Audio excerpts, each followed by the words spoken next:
Hello champions, welcome back to optimistic G channel.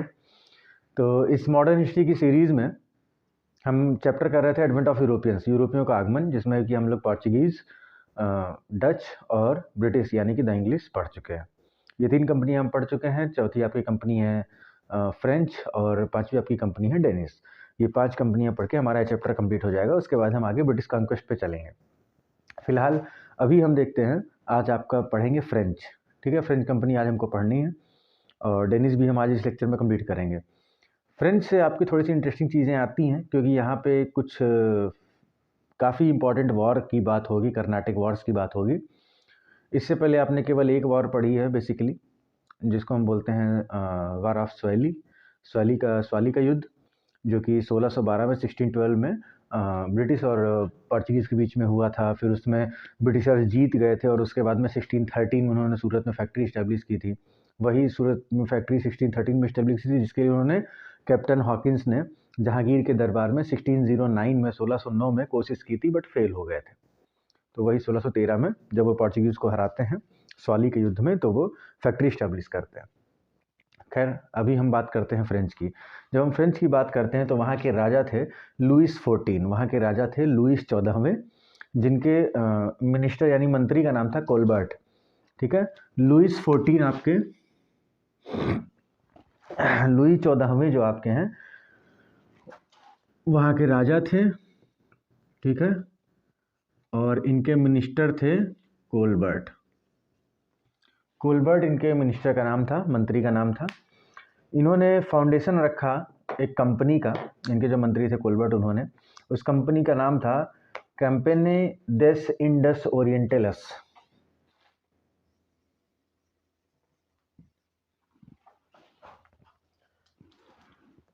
कैम्पेने दस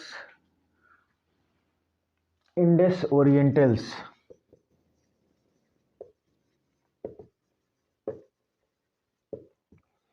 ये company का नाम था जिसकी नींव रखी थी किसने? इसकी नींव रखी थी लुई 14वें के मंत्री कोलबर्ट ने। ये 1664 में बनी थी। 1664 में ये कंपनी बनी और यही थी आपकी फ्रेंच ईस्ट इंडिया कंपनी। यही क्या थी आपकी? French east India company. इसका क्या नाम था? कैम्पेनी डेस इंडस ओरिएंटल्स। ठीक है, इसको 50 साल के लिए मोनोपोली दी गई on French trade in India and Pacific oceans. जो प्रशांत महासागर का क्षेत्र है, इंडिया, इन सभी पे इसको 50 वर्ष की मोनोपोली दी गई फ्रेंच ट्रेड पे। मोनोपोली को लेके एक कन्फ्यूज़न लोगों को होता है कि मोनोपोली का तो मतलब होता है कि सिर्फ यही ट्रेड कर सकते हैं। पहली चीज़, तुमको कितने टाइम के लिए मोनोपोली मिली है? 50 ईयर्स। ठीक है, वहाँ के जो राजा थे या कहिए वहाँ की जो गवर्नमेंट है, उन्होंने इनको 50 साल की मोनोपोली ग्रांट कर दी। अब जो सवाल उठता है, जिन लोगों को मोनोपोली में थोड़ा सा कन्फ्यूज़न होता है, जनरली लोग मोनोपोली समझते हैं कि इनके अलावा कोई और, मतलब ट्रेड पे मोनोपोली हो गई तो यानी अब इंडिया से कोई और ट्रेड नहीं कर सकता। तो जिनको जानकारी नहीं है उनके दिमाग में क्वेश्चन आएगा कि अगर इनके अलावा कोई और ट्रेड नहीं कर सकता तो इंग्लिश यानी कि ब्रिटिशर्स कैसे ट्रेड कर रहे थे, पोर्चुगीज़ कैसे ट्रेड कर रहे थे, डच कैसे ट्रेड कर रहे थे? तो देखिए, जब भी हम बात करते हैं मोनोपोली की, तो यहाँ पे हम ये बोलेंगे कि 50 year monopoly on French trade in India and Pacific oceans, यानी फ्रांस से इंडिया और पैसिफिक ओशियन के बीच में जो भी ट्रेड होगा, तो वहाँ पे फ्रांस की सिर्फ यही एक कंपनी होगी जो ट्रेड करेगी। फ्रांस को यही रिप्रेजेंट करेगी, कोई और कंपनी फ्रांस और इंडिया के बीच में ट्रेड नहीं कर सकती। यानी फ्रेंच जो ट्रेड है उस पे मोनोपोली इस कंपनी को मिली थी। याद रखिएगा, मोनोपोली में कंफ्यूज आपको नहीं होना है, क्योंकि ये सवाल कुछ लोगों के मन में किसी किसी के आता है, किसी के दिमाग में नहीं आता है। कोई कोई लोग जनरली समझ जाते हैं कॉमन सेंस लगा के, कुछ लोगों का कॉमन सेंस कभी कभी किसी मौके पे काम नहीं करता। तो यहाँ पे मोनोपोली का मतलब है कि फ्रेंच ट्रेड जो होगा इंडिया और पैसिफिक ओशियंस पे, पैसिफिक ओशियन के क्षेत्र में, वो केवल आपकी कैम्पेने डेस इंडस ओरिएंटल्स जो है कंपनी, यानी कि फ्रेंच ईस्ट इंडिया कंपनी ही करेगी ट्रेड, और कोई कंपनी फ्रांस से इंडिया में ट्रेड नहीं कर सकती। फिर सीधे हम आते हैं अपने की पॉइंट्स पे। तो 1667 में फ्रैंकोइस कैरोन, नाम है फ्रैंकोइस कैरोन।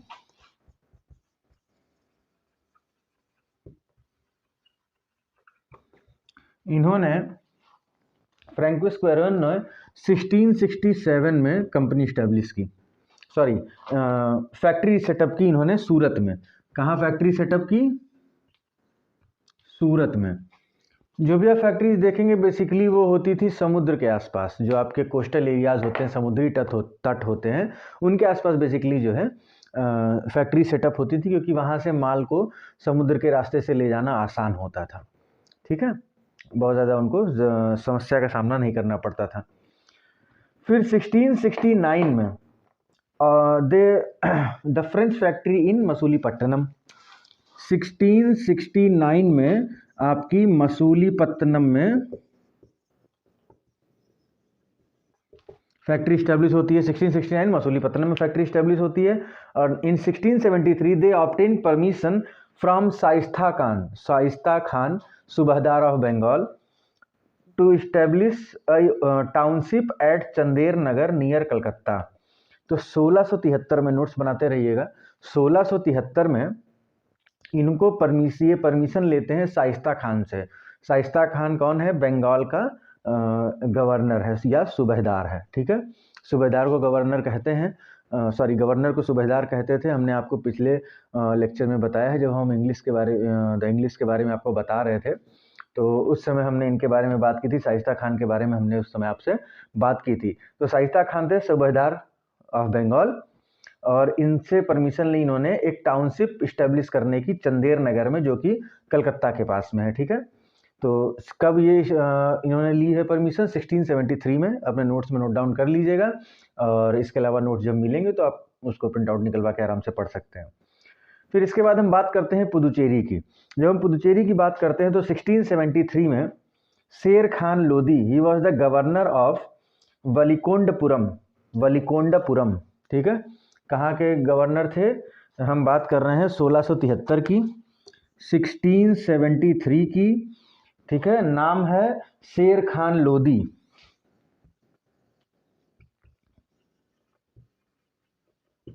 शेर खान लोधी जो हैं, तो ये गवर्नर थे वालिकोंडपुरम के।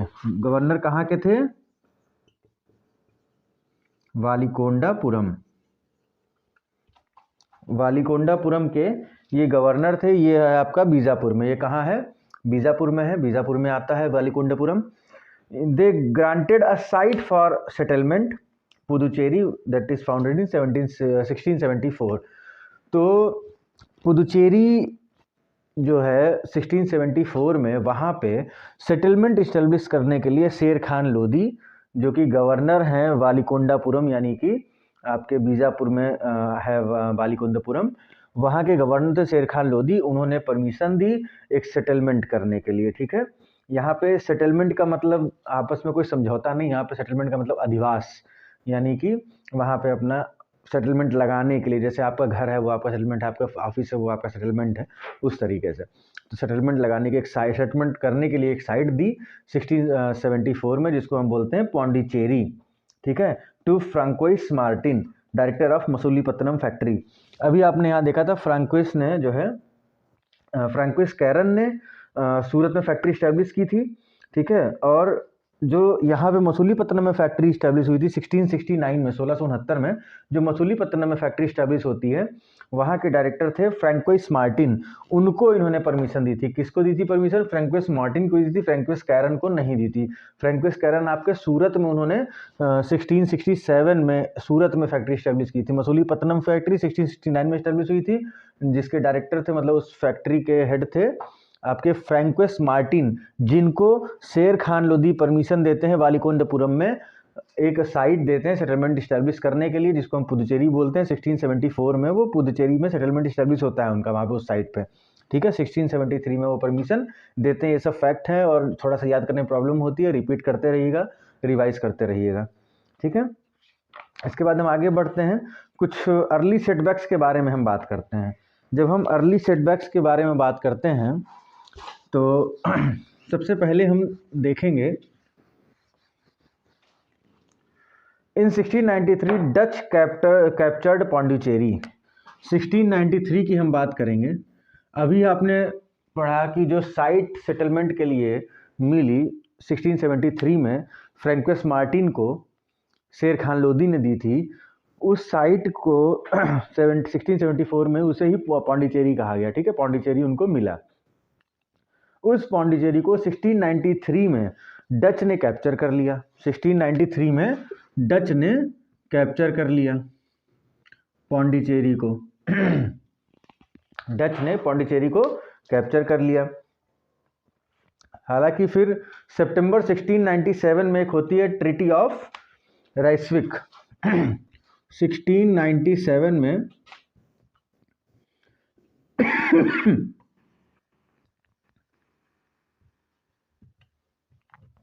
1697 यानी कि 1697 में ट्रीटी ऑफ राइस्विक होती है, RYSWICK। इस ट्रीटी के थ्रू फ्रेंच जो हैं वो क्या करते हैं, पौंडीचेरी को वापस से रीगेन कर लेते हैं, यानी कि रिस्टोर कर लेते हैं। ठीक, तो ट्रीटी ऑफ राइस्विक में क्या होता है, पहली चीज तो किसके इसके बीच में होगी, तो ये होगी फ्रेंच एंड डच के बीच में, और यहाँ पे क्या होगा, रिस्टोर पौंडीचेरी। क्लियर है? पौंडीचेरी को रिकैप्चर कर लेंगे, रिस्टोर कर लेंगे through the treaty of Ryswick. Treaty of Ryswick. फिर रीऑर्गेनाइजेशन की बात करें तो इस कंपनी का रीऑर्गेनाइजेशन होता है 1720 में। 1720 में जो ये कंपनी थी आपकी फ्रांस की सॉरी, जो ये कंपनी थी 1720 में, इसका रीऑर्गेनाइजेशन होता है, पुनर्गठन होता है, और इसका नाम होता है perpetual company of Indies. I am extremely sorry, perpetual company of Indies 1720 में ये रीऑर्गेनाइज होती है कंपनी। इस कंपनी का पुनर्गठन होता है 1720 में। अब आता है वो फैक्टर जहाँ पे आपको समझना, याद करना आसान भी होगा, कठिन भी होगा, क्योंकि इंटरेस्टिंग स्टोरी होगी। थोड़ा सा ईयर वगैरह में आपको फोकस करना पड़ेगा, खैर वो तो पूरी मॉडर्न हिस्ट्री में करना पड़ता है। Without multiple revision you can't remember all the things. तो इसके बाद हम शुरुआत करते हैं कर्नाटिक वॉर की। कर्नाटिक वॉर आपके बहुत ही इम्पॉर्टेंट है, थोड़ा सा ध्यान रखिएगा, नोट्स को थोड़ा सा क्लियर बनाइएगा। वैसे तो मैं नोट्स बनाता था, जब मैं बोर्ड पे लिख देता था तो मैं वीडियो रिकॉर्ड करता था, बट यहाँ पे चीज़ें ऐसी हैं कि जिसे मुझे यहाँ पे आपको समझाना ज़रूरी है, और उसको समझाने के लिए I need some space on the board. That's why I didn't write anything before. So we will come to the Carnatic War. We will come to the Carnatic War. तो जब हम कर्नाटिक वॉर पे आते हैं तो सबसे पहली Carnatic war होती है कर्नाटिक वॉर फर्स्ट। ये होती है 1740 से 1748।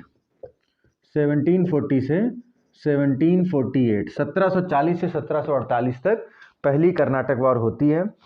And first Carnatic War was the extension of Anglo-French War in Europe, and that war was related to Austrian War of Succession।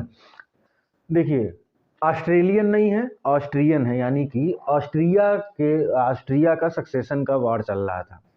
ठीक है, ऑस्ट्रिया के सक्सेशन का वॉर चल रहा था।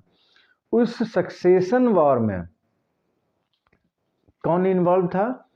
आपका फ्रांस इन्वॉल्व था, और आपके अंग्रेज इन्वॉल्व थे, यानी कि इंग्लिश। उसी वॉर का एक्सटेंशन, मतलब वही लड़ाई यहाँ पे भी थी, क्योंकि इंडिया में भी इंग्लिश भी थे और फ्रेंच भी थे। तो उसी वॉर जो वो वॉर हो रही थी, उसका एक्सटेंशन था फर्स्ट कर्नाटिक वॉर। और इंग्लिश जो नेवी थी उसने सीज कर लिया फ्रेंच शिप्स को। इंग्लिश नेवी ने क्या किया? फ्रेंच शिप्स को सीज कर लिया। जब फ्रेंच शिप्स को सीज किया इंग्लिश नेवी ने, तो फ्रांस ने क्या किया? France retaliated and seizing Madras with the help of Mauritius. ठीक है, तो मॉरिशस की हेल्प से जो आपका फ्रांस की आर्मी थी, क्योंकि देखिए अंग्रेज़ों ने क्या किया, फ्रेंच नेवी उन्होंने फ्रेंच के शिप्स को कब्जा कर लिया, सीज कर लिया। फिर उन्होंने रिटेलिएट करने के लिए, बदला लेने के लिए क्या किया, मॉरिशस की हेल्प से इन्होंने मद्रास को कब्जा कर लिया। ठीक है, मद्रास सीज कर लिया, घेर लिया, कब्जा कर लिया। फिर 1748 में ये वॉर ख़त्म होती है विद अ ट्रीटी। ठीक है, उस ट्रीटी का नाम है एक्सला चैपल। ट्रीटी का नाम है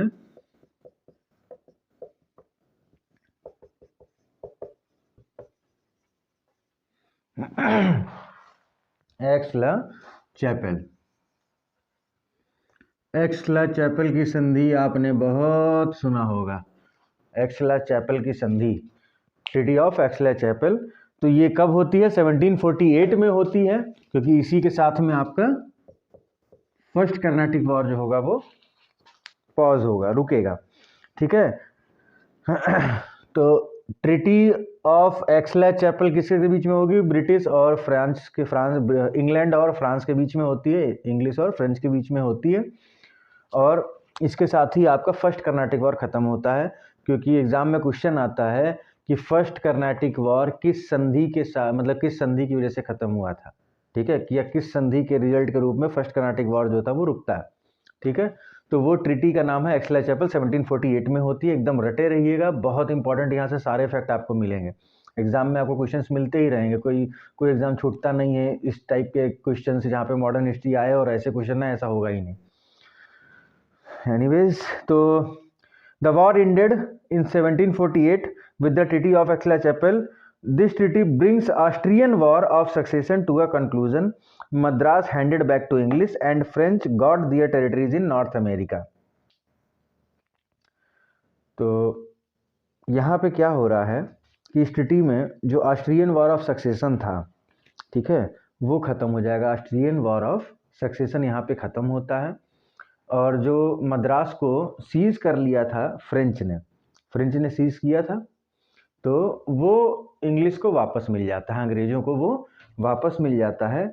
और जो फ्रेंच हैं उनको नॉर्थ अमेरिका में उनकी जो टेरिटरीज़ होते हैं, जो क्षेत्र फ्रांस के कब्जे में हुआ करते थे, फ्रांस की जो टेरिटरीज़ थी, फ्रांस के जो क्षेत्र थे, कहाँ पे, नॉर्थ अमेरिका में, उत्तरी अमेरिका में, उन पे उनको वापस कब्जा मिल जाता है, उनकी टेरिटरीज उनको वापस मिल जाती हैं। पहली कर्नाटक वॉर में एक चीज़ याद रखने वाली है, जो कि है battle of Saint Thomas. In first Carnatic war was remembered for the battle of Saint Thome, for the battle of Saint Thome. Saint Thome कहाँ पे है? आपका मद्रास में है। ठीक है, बैटल ऑफ सेंट थोम इसी फर्स्ट कर्नाटिक वॉर में आपका इंपॉर्टेंट है। बैटल ऑफ सेंट थोम कहाँ पे? मद्रास में। कहाँ पे है? मद्रास में है। French force versus force of Anwaruddin. इस यहाँ पे क्या हो रहा है? French force versus Anwaruddin. ये कौन है? नवाब ऑफ कर्नाटिक।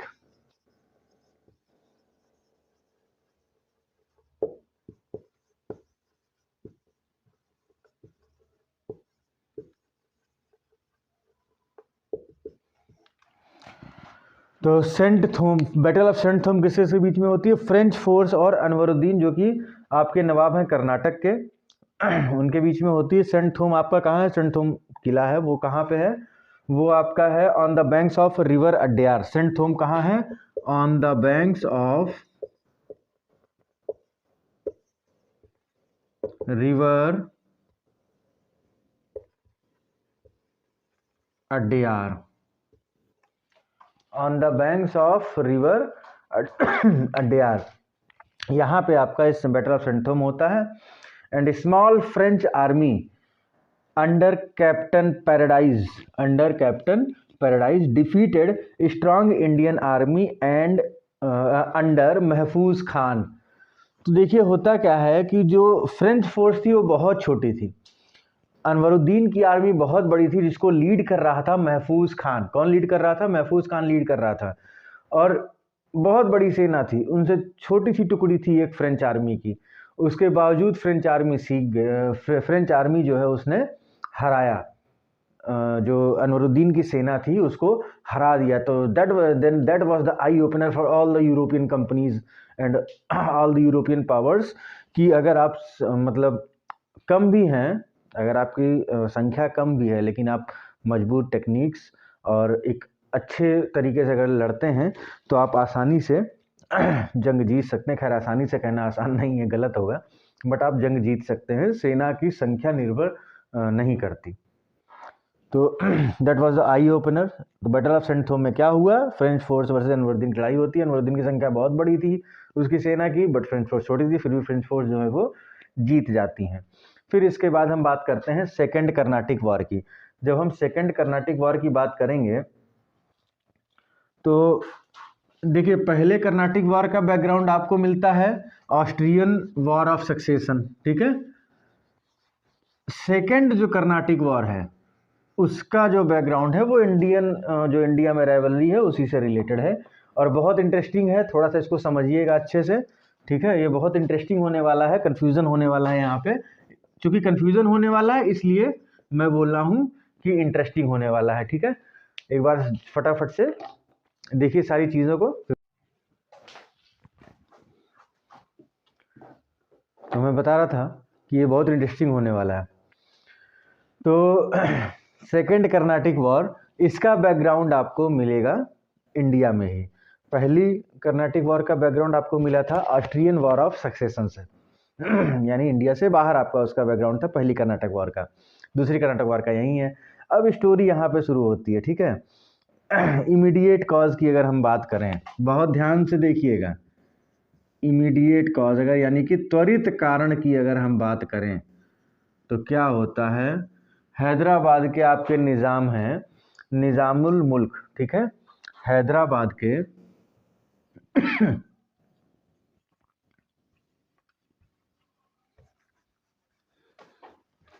बारी बारी समझते हैं। तो सबसे पहले हम देखते हैं हैदराबाद के बारे में। तो यहाँ के निज़ाम थे निज़ाम उल मुल्क, ये हैदराबाद के निज़ाम थे। इनकी हो जाती है डेथ। हैदराबाद के निज़ामुल मुल्क की डेथ हो जाती है 1748 में।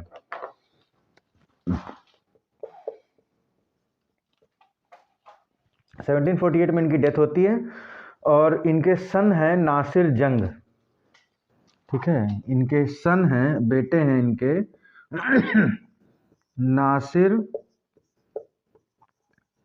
जंग, और इनके ग्रैंड सन यानी कि इनके बेटे के बेटे यानी कि इनके पोते, वो हैं मुजफ्फर जंग।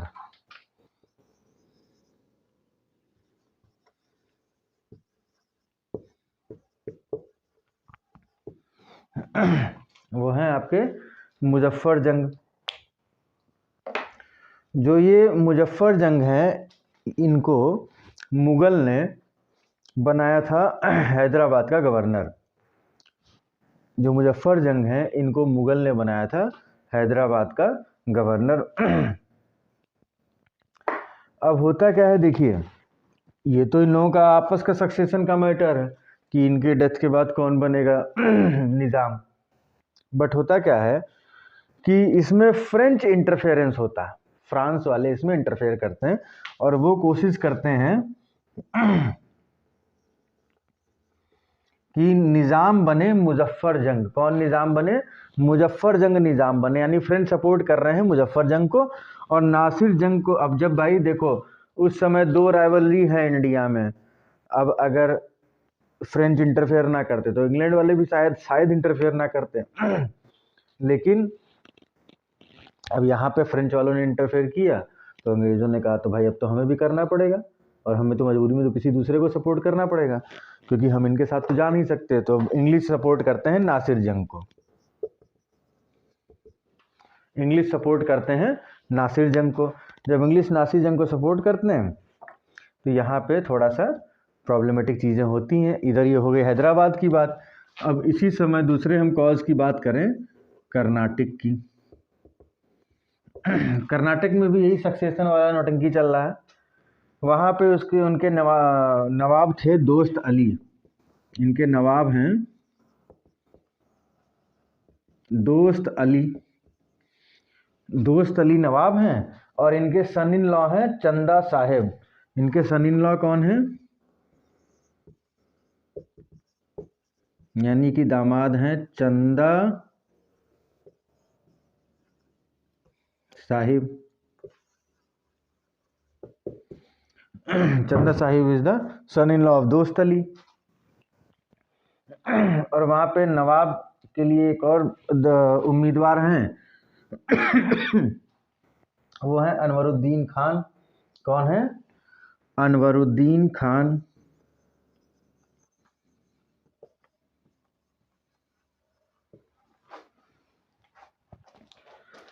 तो अब जब यहाँ भैया अलग अलग सक्सेशन को लेकर होगा, ये इंग्लिश चाहते थे कि उनके मन का निज़ाम बने तो भाई इनके लिए आसान हो जाएगा ट्रेड करना।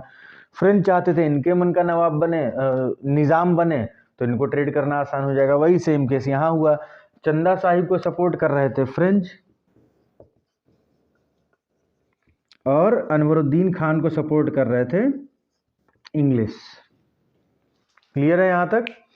अब जब यहाँ पे अलग अलग सपोर्टर्स हो गए और दोनों जगह एक गद्दी के लिए दो दो वारिस आ रहे हैं सामने, तो अब जाहिर सी बात है कि वॉर वगैरह होनी ही है। सिंपली तो ऐसा होगा नहीं। तो यहाँ तक चीज़ें आपको समझ में आई। एक बार फिर से समझ लीजिएगा। निज़ामुल मुल्क की डेथ होती, जो कि निज़ाम है हैदराबाद के। उनके बेटे नासिर जंग हैं जिनको इंग्लिश सपोर्ट कर रहे हैं। उनके ग्रैंडसन हैं मुजफ्फर जंग जिनको फ्रेंच सपोर्ट कर रहे हैं। इधर कर्नाटक में दोस्त अली नवाब थे, उनके बाद में सन इन लॉ है चंदा साहिब, वो उनको सपोर्ट कर रहे हैं फ्रेंच। और अनवरुद्दीन खान को फ्रेंच सपोर्ट कर रहे हैं इंग्लिश। यहाँ तक चीज़ें क्लियर है? मैं इसको रफ कर रहा हूँ, आगे बढ़ता हूँ, नोट डाउन कर लीजिएगा।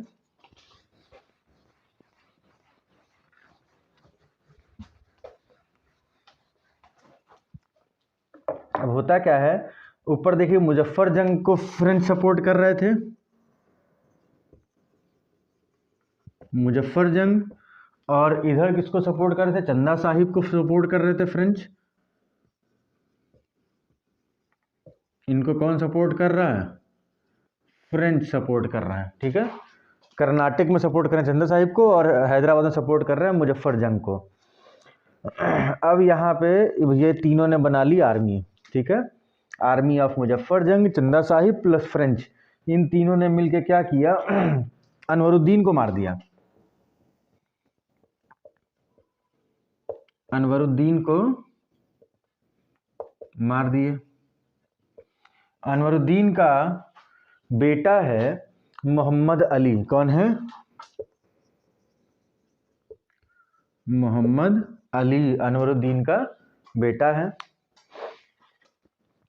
ये जो तीनों आर्मी मिलती हैं और मिलके अनवरुद्दीन से लड़ाई लड़ती हैं, उसको बोलते हैं बैटल ऑफ अंबूर। क्या बोलते हैं? मुजफ्फर जंग प्लस चंदा Sahib plus French versus Anwaruddin, इसको बोलते हैं बैटल ऑफ अंबूर। अंबूर का युद्ध, अंबर का युद्ध। ठीक है, ये आपका होता है 1749 में।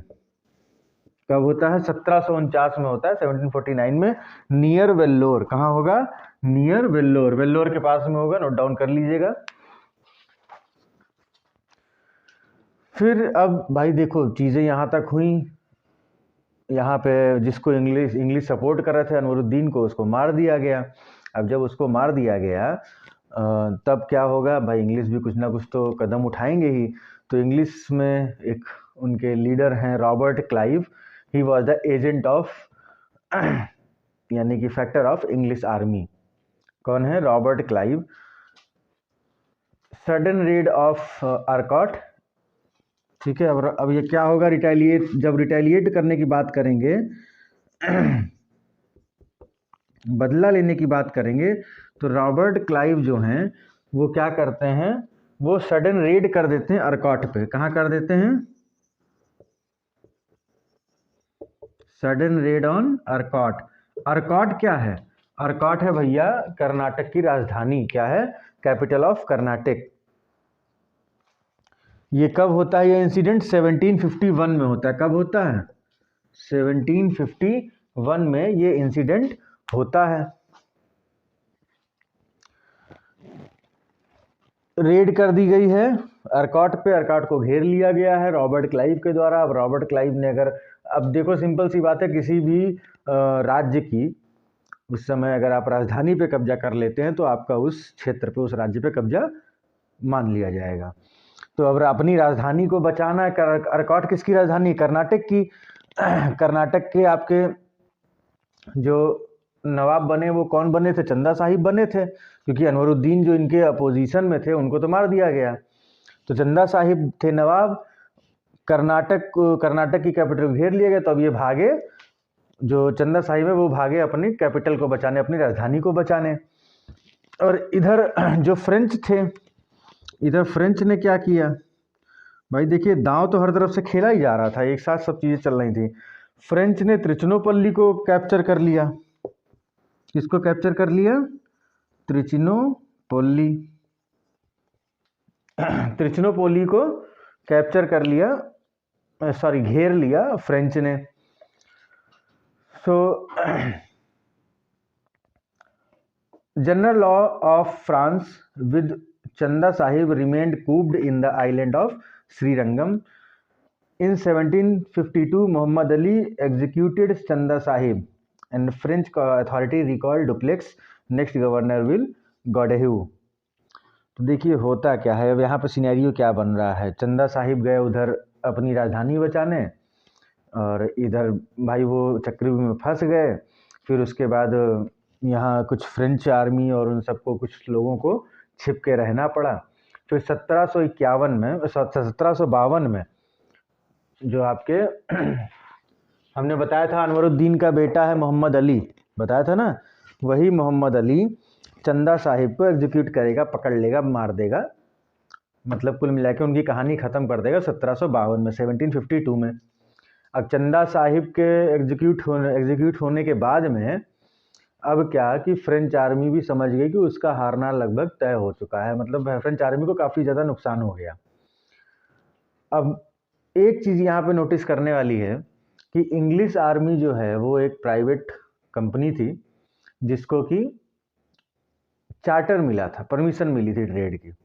बट जो फ्रेंच कंपनी थी उसको वहाँ के मंत्री की वो कंपनी थी, यानी कि वो गवर्नमेंट एक ऑर्गेनाइजेशन था, वो इंडिपेंडेंट या प्राइवेट नहीं था, और उसको यहाँ भेजा गया था ट्रेड करने। अब यहाँ पे जो ये हालात हुए, जो ये युद्ध में पड़ गए फ्रांस के लोग, मतलब फ्रेंच कंपनी के जो ऑफिसर्स जो युद्ध में पड़ गए, वॉर में पड़ गए। अब उसकी वजह से क्या हुआ कि जो फ्रेंच अथॉरिटी थी, जो वहाँ की गवर्नमेंट थी, उसने इनको वापस बुला लिया, जो उस समय आपके गवर्नर थे डुप्लेक्स। तो डुप्लेक्स को फ्रेंच गवर्नमेंट ने वापस बुला लिया कि भैया हम तो आपको ट्रेड करने भेजे थे, लड़ाई झगड़ा कर रहे हो, इतना नुकसान हो रहा है, इतने लोग मारे जा रहे हैं, इतना पैसा खर्च हो रहा है, इसका भरपाई कौन करेगा। हम तो सिर्फ आपको व्यापार करने भेजें, आपको वहाँ साम्राज्य नहीं खड़ा करना, लड़ाई झगड़ा नहीं करना है, क्योंकि वो नुकसान जो आप कर रहे हैं वो हमारा नुकसान हो रहा है। तो उनको बुला लिया गया, और अगले जो आपके गवर्नर बन के आए वो आए गोडेह्यू। कौन आए, गोडेह्यू। डुप्लेक्स को बुलाने के बाद में ये आपके नए गवर्नर आए, गोडेह्यू। अब जब ये गोडेह्यू पढ़ सकते हैं आप इसको इजिली, गोडेह्यू। तो जब गोडेह्यू आते हैं तो एक ट्रिटी होती है, ट्रिटी बिटवीन गोडेह्यू यानी फ्रेंच एंड इंग्लिश। अब यहाँ पे होगी ट्रिटी फ्रेंच और इंग्लिश में।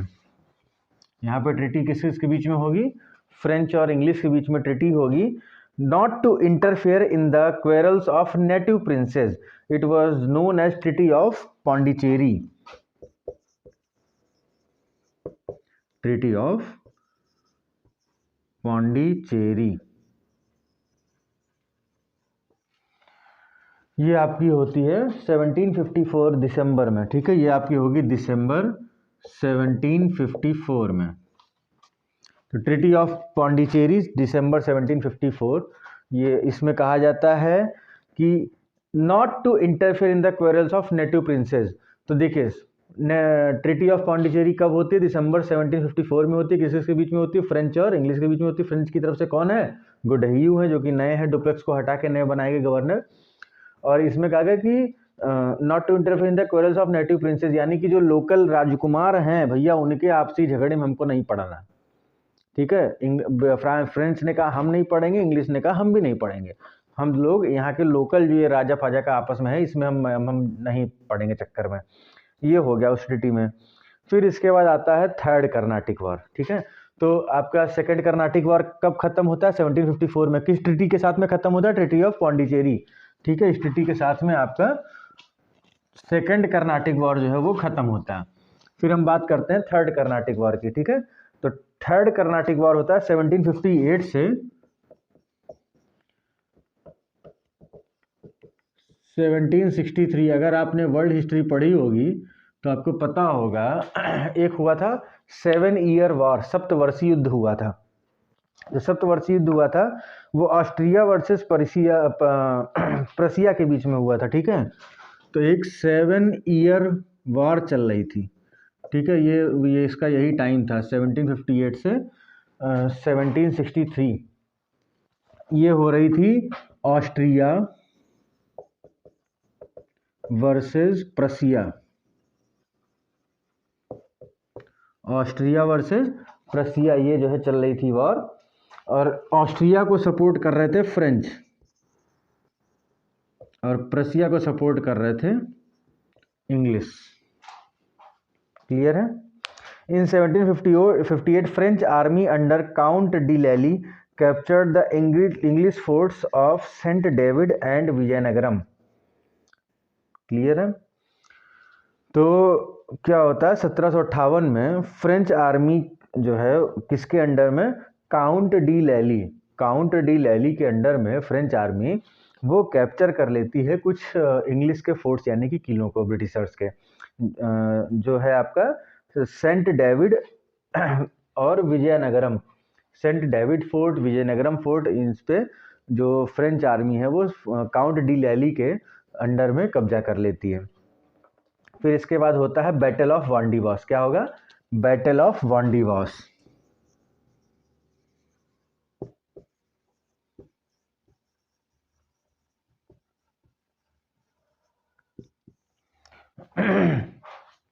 बैटल ऑफ वांडीवास की जब हम बात करते हैं तो ये हुआ 22 जैन 1760। 22 जैन 1760 में आपका बैटल ऑफ वांडीवास होता है। इसको वांडीवास भी बोलते हैं, वांडावसी भी बोलते हैं।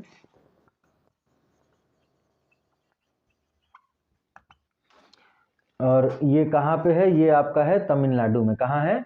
तमिलनाडु में है। ये होता है French versus English.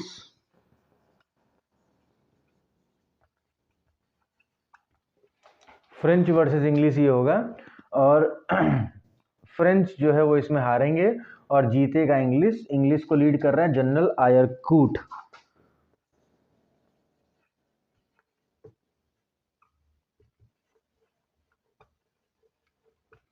General Eyre Coote जो हैं वो लीड कर रहे थे इंग्लिश की तरफ से, और ये क्या होते हैं? इंग्लिश क्या होंगे?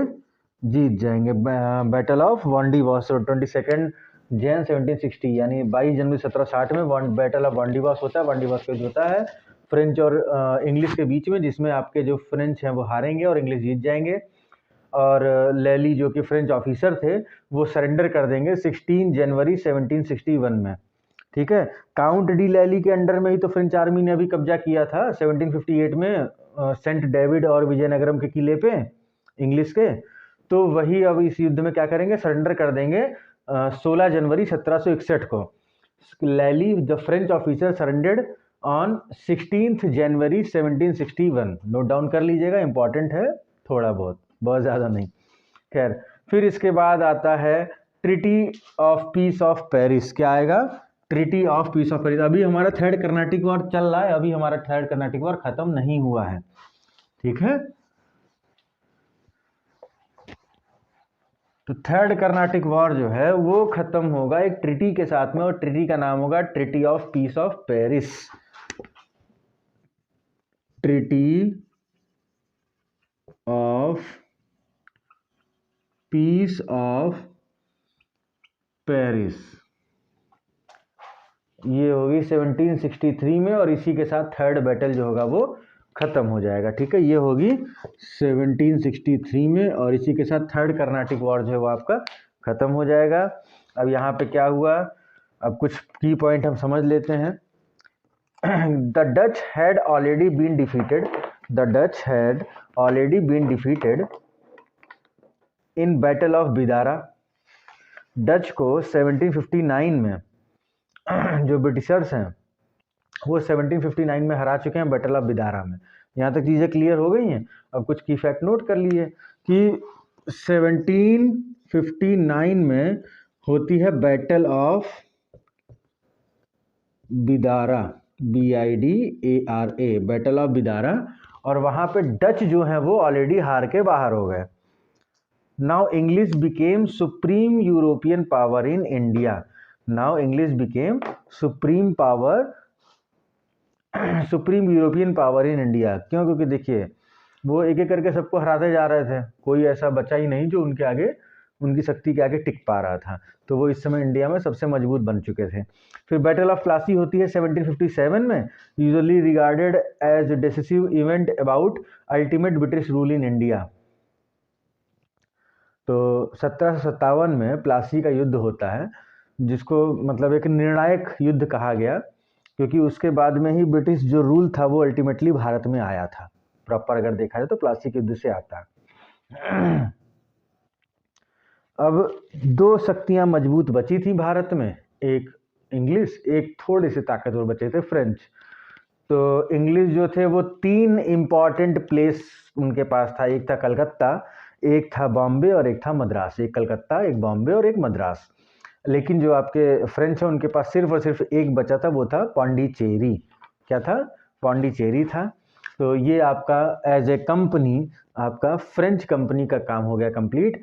डेनिस का छोटा सा 2-4 लाइन की बातें हैं, फटाफट से हम डेनिस को भी देख लेते हैं। डेनिस इतना कुछ इम्पैक्ट हमारे हिस्ट्री में नहीं डालते कि उनके लिए हमको बहुत ज़्यादा पढ़ना हो। ठीक है, तो हम अब देखेंगे Danish company, Danish East India company. Danish यानी कि डेनमार्क की कंपनी, डेनिस यानी कि डेनमार्क की company.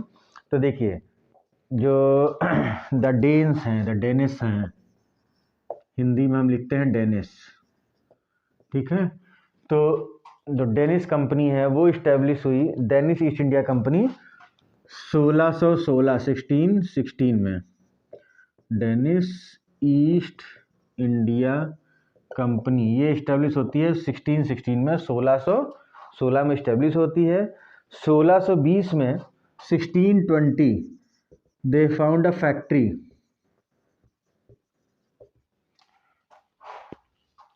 they founded a factory at Tranquebar,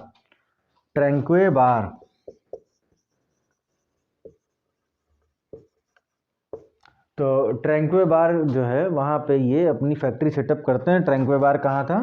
Tanjore के पास में। कहाँ था? नियर तंजौर।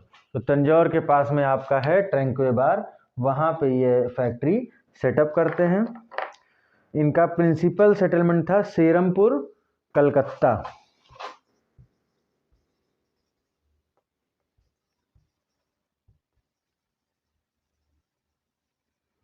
तो सेरमपुर कलकत्ता जो था वो इनका प्रिंसिपल सेटलमेंट था।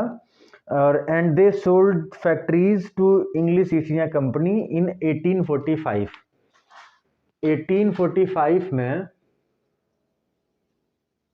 1845 में ये कंपनी बेच के, इंग्लिश मनी की ब्रिटिशर्स को बेच के चले जाते हैं, और इसी तरह पर डेनिस भी खत्म हो जाता है। तो इतना ही था हमारे एडवेंट ऑफ यूरोपियन चैप्टर में।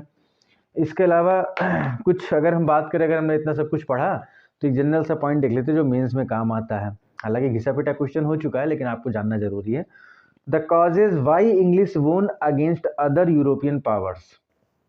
तो इसमें कुछ कॉजेज दिए हैं, मतलब कि जो ब्रिटिश कंपनी थी वो बाकी सारी यूरोपीय शक्तियों से ज़्यादा मजबूत कैसे साबित हुई, कैसे वो मतलब बाकी कोई कंपनी जो नहीं कर सकी वो उन्होंने कर दिया, बाकी सभी कंपनियों से अच्छा इन्होंने प्रदर्शन किया। तो उसके कुछ कारण पूछे हैं, तो उसको अगर आप सोचें तो कुछ आएगा दिमाग में। जैसे कि पहला, structure and nature of trading companies, structure and nature of trading companies. तो जो स्ट्रक्चर था वो पूरी तरीके से बाकी सब कंपनीज जो थी वो सरकार के अंडर में चल रही थी, ठीक है। सरकार जैसा एडमिनिस्ट्रेट करती थी वैसा इन लोगों का चलता है सारा system. But English East India company का क्या हाल था कि वो अपना खुद का एडमिनिस्ट्रेशन करते थे, उनके ऊपर गवर्नमेंट से कोई ऐसा कंपल्सन नहीं था कि यही डिसीजन लेना है, ये डिसीजन नहीं लेना है। फिर दूसरा पॉइंट था नेवल सुप्रीमेसी। तो जो समुद्र में जो सुप्रीमेसी जिसकी थी उस समय वही आगे चल रहा था, क्योंकि भाई यूरोप से इंडिया सब जो भी है वो सी रूट से सारा रास्ता है आपका। तो जब सी रूट पे जिसका ज़्यादा पावर है सी में वही वही हमेशा जीतेगा। तो भाई नेवल सुप्रीमेसी थी। इंडस्ट्रियल रिवॉल्यूशन सबसे पहले इंग्लैंड में आया, तो जहाँ पे रिवॉल्यूशन हुआ जाहिर सी बात है कि वो बाकी सबसे आगे निकले होंगे। मिलिट्री स्किल और डिसिप्लिन में भी वो बहुत आगे थे बाकी सारी यूरोपियन कंपनीज से। और इंग्लैंड में क्या थी, स्टेबल गवर्नमेंट थी, बाकी सब जगह यूरोप में इतनी स्टेबल गवर्नमेंट नहीं थी। फिर उसके अलावा है लेजर जील फॉर रिलीजन। देखिए जो आपके पुर्तगाली आए थे, पोर्चुगीज आए थे, उनका पूरा प्रॉपर ये फोकस था कि क्रिश्चियनिटी को स्प्रेड करना है, क्रिश्चियनिटी को अच्छे से स्प्रेड करना है। बट इंग्लिश का इस पर कुछ खास ऐसा कुछ रुझान नहीं था। स्प्रेड उनको भी करना था बट वो उसको बहुत ज़्यादा प्रायोरिटी नहीं देते थे। वो उनके प्रिंसिपल्स में उस तरीके की वैल्यू नहीं रखता था जैसा कि बाकी और चीज़ें उनके लिए वैल्यू रखती थी। एंड यूज़ ऑफ डेप्ट मार्केट। बाकी सब कंपनियां सीधे पैसा जो आता था उसको यूज़ करती थी, मतलब पैसा आया उसी को खर्च करके आगे बढ़ गए। बट ब्रिटिशर्स क्या करते थे, डेप्ट मार्केट का यूज़ करते थे।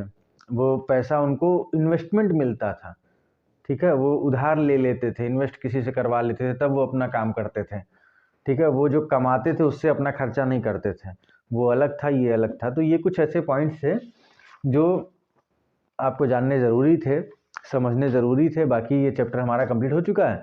चीज़ों को सोचिए विचारिए, जो कुछ पूछना है आप बताइएगा, कमेंट बॉक्स में लिख दीजिएगा, हम उसको देख लेंगे।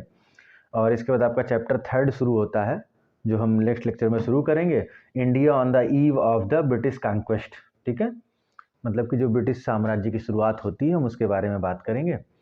तो अगर वीडियो अच्छी लगी हो तो लाइक कर दीजिएगा, चैनल को सब्सक्राइब कर दीजिए, वीडियोज़ आती रहेंगी लगातार।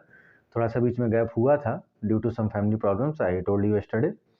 And the next thing is please share the videos to the students, please, it's my humble request, if you like the videos then please share, and for any suggestion the comment box is always open, please do comment. Thank you so much for watching the video, see you later.